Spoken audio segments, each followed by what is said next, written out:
অন্নপূর্ণা যোজনার টাকা কি আপনার ব্যাংক অ্যাকাউন্টে এখনো আসেনি? আপনি কি এর কারণ খুঁজছেন? এবার বড় পদক্ষেপ নিল সরকার।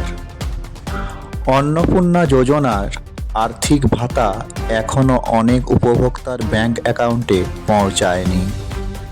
এর অন্যতম কারণ হলো আবেদনপত্রে থাকা বিভিন্ন ভুল তথ্য।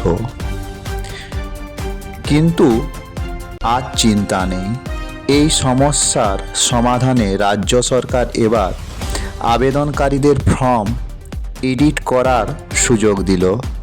আপনার আবেদনপত্রে যদি নাম, আধার নম্বর, রেশন কার্ডের তথ্য বা অন্য কোনো ভুল থাকে, তা এখন আপনি নির্দিষ্ট পোর্টালের মাধ্যমে সংশোধন করতে পারবেন।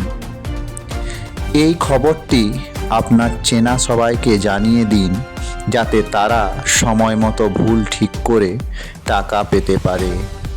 আর এমন সরকারি আপডেটের জন্য আমাদের চ্যানেলটি সাবস্ক্রাইব করে রাখুন।